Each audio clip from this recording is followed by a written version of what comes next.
अब आपके सामने है class 7 chapter 15 the case of scientist missing paper के क्वेश्चन आंसर्स की ये वीडियो।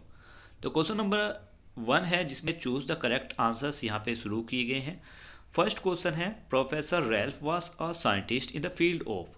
प्रोफेसर रेल्फ किस चीज़ के साइंटिस्ट थे, तो वो किस फील्ड में थे, केमिस्ट्री में। Second question why did the thief leave the gold ring by the watch stand, कि चोर ने अपनी गोल्ड रिंग वॉच स्टैंड के पास क्यों छोड़ दी। आंसर इसमें the ring slip of their finger by the watch stand, कि जो अंगूठी थी वो उसके उंगलियों से फिसल गई थी वॉच स्टैंड के पास। Question 3 who were the people involve in the crime, इस क्राइम में कौन कौन इन्वॉल्व थे, तो ये थे मिस्टर पोलर यानी असिस्टेंट ऑफ प्रोफेसर रेल्फ के, सैमुअल और मिस्टर सेल्बलेस्टर। ठीक है, नेक्स्ट है mister Sylvester could not move the stolen paper because. Answer इसमें the set was not complete, कि मिस्टर सेल्बलेस्टर स्टोलन पेपर को नहीं ले पाए क्योंकि वो सेट पूरा मिसिंग था, कंप्लीट नहीं था। Question number 1 why was mister Pollar sent to fetch the young detective. Mister Pollar को यंग डिटेक्टिव यानी 3 गर्ल्स के पास उन्हें बुलाने के लिए क्यों भेजा गया। आंसर इसमें जब प्रोफेसर रेल्फ के इंपॉर्टेंट पेपर चोरी कर लिए गए किसी चोर के द्वारा, तो पुलिस ने रिकमेंडेशन किया कि उन्हें इन गर्ल्स के पास जाना चाहिए। तो रिकमेंडेशन के बाद ही मिस्टर पोलर यंग डिटेक्टिव के पास गए। Question second where were the secret chamber located, secret chamber कहाँ था। द आंसर है इसमें the professor goes towards a small tea table push it at side with his finger on the wooden panel of the wall. He pulled a lever and a door on the panel almost hidden opens which is secret chamber.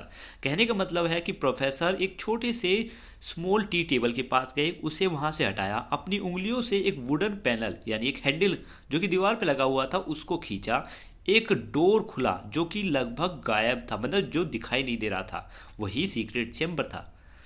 Question 3 Why did Crimson suspect that theft might be somewhere from Professor Ralph household staff? कि crimson को ये शक क्यों था कि चोर professor Ralph के जो स्टाफ है उनमें से कोई हो सकता है। आंसर इसलिए है because when police inspect all they found out was that they were no footprint anywhere to trace the रोवर, so it may be possible that someone from staff may be suspect or else who can know where was the chamber.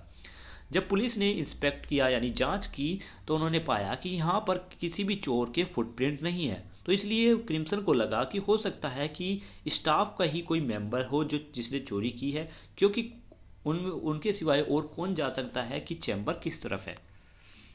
Question 4 why was mister Pollar poisoned, कि mister Pollar को जहर क्यों दिया गया। तो answer है mister polar might keep a part of paper to demand more money from robbers. The latter might have poisoned in a rage. Mister polar ने पूरे इम्पोर्टेंस पेपर का एक पार्ट अपने पास रख लिया था जिससे कि वो चोरों से और पैसा मांग सके, पर बाद में उन्हें जहर दे दिया गया किसी गुस्से की वजह से या फिर लड़ाई झगड़े की वजह से। Question 5 how did the girl trick mister Sylvester, कि गर्ल्स ने मिस्टर सेल्बेस्टर को कैसे बेवकूफ़ बनाया, कैसे ट्रिक की उनके साथ। तो आंसर इसमें girls knew the paper will be found somewhere in their house so they enter in disguise. Katrina and Ankbar discussed as new neighbour to mister Sylvester discussed as miss servant Crimson could easily offer Sylvester spike tea as to whereabouts of the paper Katrina devise a trick. मतलब girls जानती थी कि papers कहीं ना कहीं इसी घर में है, तो उन्होंने अपना भेष बदला। कैटरीना और एकबर मिस्टर सेल्बेस्टर के नई पड़ोसी के तौर पर उनसे मिलने के लिए आई, जबकि क्रिम्सन उनकी सर्वेंट बनकर आई थी, जिससे कि सेल्बेस्टर को चाय देना, नशीली चाय देना आसान पड़ गया। और फिर पेपर की बात करें तो पेपर कैटरीना ने एक और ट्रिक लगाई उन्हें पाने के लिए, उसकी ट्रिक हम आगे पढ़ते हैं 6th आंसर में। How did Katrina deduce the paper might be hidden in the bookshelf, Katrina को ये कैसे पता चला कि जो पेपर है वो बुक सेल्फ में है। कैटरीना ने मिस्टर सेल्वेस्टर को एक एनवलप दिखाया जो कि ओरिजिनल पेपर्स के जैसा ही था। यहाँ पे लिखा हुआ है Katrina so mister Sylvester and envelope identical to one of that held original paper. On seeing it Sylvester glance at the book in disbelief. The girl found real paper in the book. मतलब Katrina ने mister सेल्वेस्टर को एक envelope दिखाया जो कि original paper जिस envelope में रखे थे बिल्कुल वैसा ही था। सेल्वेस्टर ने पहली झलक तो उसके एनवलप को देखा और फिर बुक सेल्फ की तरफ देखा और बुक सेल्फ देखने की वजह से गर्ल्स को वहाँ बुक सेल्फ में बुक के अंदर रियल पेपर्स मिल गए। अब आते हैं answer the question with the reference to the context में। फर्स्ट लाइन दी गई है I was surprise because my door always creak noisily whenever I thought it I had closed it। Question A who said this word to whom. ये word किसने कहे और किसको कहे। प्रोफेसर रैल्फ ने ये वर्ड 3 डिटेक्टिव गर्ल्स को कहे थे। Where did the conversation take place. ये बातचीत कहाँ हो रही थी, प्रोफेसर की लैब में। Y does it implies. यहाँ पे इट से क्या पता चलता है, यहाँ पर इट वर्ड यूज हुआ है डोर के लिए, जब भी वो खुलता है तो आवाज करता है। Second question well done girl everything is quite clear expect to. तो क्वेश्चन है यहाँ पे हु आस्क दिस। ये यहाँ पर क्वेश्चन किसने पूछे, तो यहाँ पूछा ये क्वेश्चन इंस्पेक्टर लेंस ने। ठीक है, व्हाट डज क्वाइट क्लियर। यहाँ पे क्लियर क्या था, मतलब साफ क्या समझ आया था। यहाँ पर प्रिस्पेक्टो ये साफ समझ में आ गया था कि एंड्रू सेल्वेस्टर ही कल्प्रिट है। C question was the speaker question answered. क्या स्पीकर के इस क्वेश्चन का जवाब उसे मिला है। जी हाँ, गर्ल्स ने बिल्कुल क्लू के साथ सब कुछ एक्सप्लेन किया। थिंक एंड आंसर का first question explain the involvement of mister polar professor Ralph secretary in the crime. तो यहाँ पर हमें बताना है कि मिस्टर पोलर जो कि प्रोफेसर रेल्फ के सेक्रेटरी थे वो किस तरीके से इस क्राइम में इन्वॉल्व थे। आंसर इसमें mister Pollar as a secretary knows where is the secret chamber of mister Ralph. He also know that the door of professor lab create a sound when it open.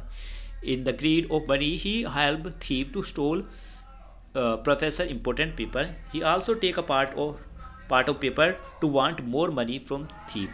यानी mister Pollar जो कि secretary थे professor Ralph के, वो जानते थे कि secret chamber कहाँ पर है। वो ये भी जानते थे कि प्रोफेसर लैब का जो डोर है वो आवाज़ करता है जब भी उसको खोला जाता है, और पैसे की लालच में उसने चोर की मदद की इम्पोर्टेंट पेपर चुराने में, और साथ ही उसने पेपर्स का एक हिस्सा भी रख लिया जिससे कि वो और पैसे मांग सके चोर से।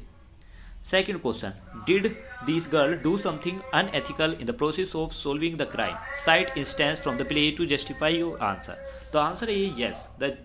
मतलब यहाँ पे आपको ये बताना है क्या केस सोल्व करते वक्त उन्होंने कुछ गलत किया, मतलब ऐसा कुछ बताना है। पर ऐसा कुछ ज़्यादा तो नहीं किया था, पर एक चीज़ थी जो इसमें लाइन में लिखी है आंसर में। Yes they discuss to trick mister Sylvester. उन्होंने अपना भेष बदला था सेल्वेस्टर को बेवकूफ़ बनाने के लिए। उन्होंने मिस्टर सेल्वेस्टर का भरोसा जीत लिया था। भरोसा जीतने की वजह से उन्होंने उन्हें नशीली चाय भी दे दी थी जिसकी वजह से वो बेहोश हो गए। मतलब अनएथिकल यही है कि उनका भरोसा जीतकर उनका भरोसा तोड़ा था, और कुछ ज़्यादा नहीं। तो वीडियो यहाँ पर ख़त्म होती है। अगर आपने चैप्टर का एक्सप्लेनेशन नहीं देखा है तो उसका लिंक भी आपको वीडियो के डिस्क्रिप्शन से मिल जाएगा। वीडियो की डिस्क्रिप्शन में लिंक होगा, आप चैप्टर के एक्सप्लेनेशन तक पहुँच सकते हैं। वीडियो आपने आखिर तक देखी उसके लिए शुक्रिया। मिलते हैं नेक्स्ट वीडियो में, तब तक के लिए बाय बाय।